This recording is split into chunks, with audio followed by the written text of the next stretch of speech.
So hello friends, আজকে আরও একটি নতুনতম ভিডিও এবং নতুনতম আপডেট নিয়ে চলে এসেছি। সো ফ্রেন্ডস, আজকের এই ভিডিওতে আমরা আলোচনা করব অন্নপূর্ণা ভাণ্ডার নিয়ে। বিশেষ করে আবেদন করার সময় যে সমস্ত শর্তের কারণে অনেকের আবেদন আটকে যাচ্ছিল বা অযোগ্য হয়ে যাচ্ছিল, সেই শর্তগুলোর মধ্যে বর্তমানে কোন কোন নিয়ম পরিবর্তন বা শিথিল করা হয়েছে সেটাই আজকের ভিডিওতে পরিষ্কার করে জানাবো। আপনাদের মধ্যে অনেকে ইতিমধ্যে অন্নপূর্ণা ভাণ্ডারের জন্য আবেদন করেছেন, অনেকের আবেদন অ্যাপ্রুভড হয়েছে এবং টাকা ইতিমধ্যেই ঢুকে গেছে, আবার অনেকের স্ট্যাটাস এখনও আন্ডার প্রসেস অথবা কারো ফর ফার্দার ভেরিফিকেশন, আবার কারোরও আবেদন রিজেক্টেড দেখাচ্ছে।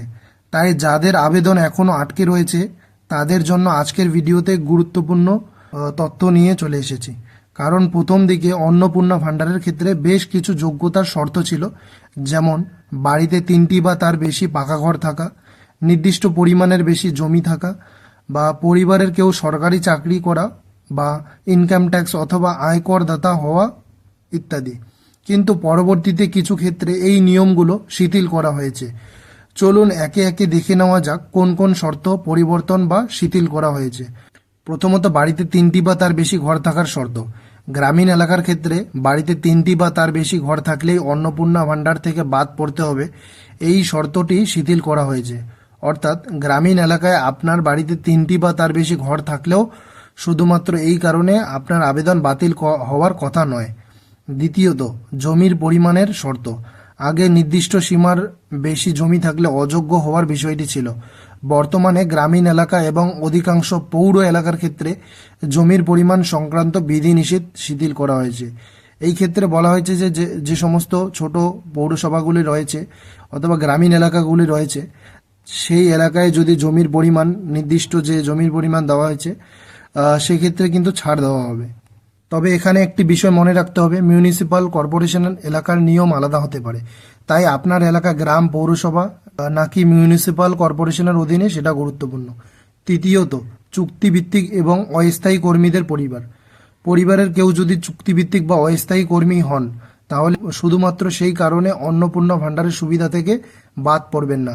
অর্থাৎ স্থায়ী সরকারি চাকরি বা সরকারি কর্মচারী বা সরকারি সাহায্যপ্রাপ্ত প্রতিষ্ঠানের কর্মীদের ক্ষেত্রে যে অযোগ্যতার নিয়ম রয়েছে, চুক্তিভিত্তিক ও অস্থায়ী কর্মীদের ক্ষেত্রে সেই একই নিয়ম প্রযোজ্য হবে না। যারা যারা কন্ট্রাকচুয়াল বেসিসে কাজ করেন তাদের ক্ষেত্রে কিন্তু সেই নিয়ম প্রযোজ্য হবে না। চতুর্থত, বিধবা ভাতা। 25 থেকে 60 বছর বয়সী কোনো মহিলা যদি বিধবা ভাতা হিসাবে 1500 টাকা পান তাহলে শুধুমাত্র সেই কারণে তিনি অন্নপূর্ণা ভাণ্ডারের 3000 টাকার সুবিধা থেকে বাদ পড়বেন না।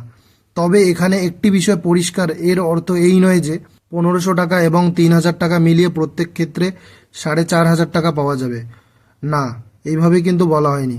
অন্নপূর্ণা ভাণ্ডারের যে 3000 টাকা সেটা সুবিধা পাবেন।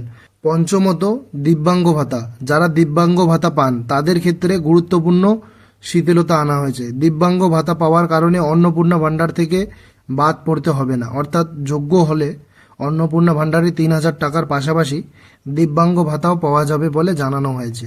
ষষ্ঠত, পিএম কিষাণের সুবিধাভোগী পরিবার।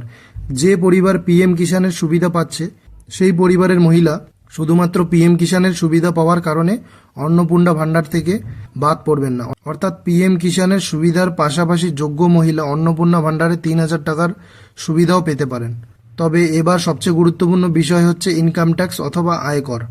অনেকে হয়তো ভাবছেন যেহেতু বাড়ির ঘর এবং জমির ক্ষেত্রে কিছু নিয়ম শিথিল করা হয়েছে তাহলে আয়কর দাতাদের ক্ষেত্রেও হয়তো নিয়ম পরিবর্তন হয়েছে, কিন্তু বিষয়টি এমন নয়।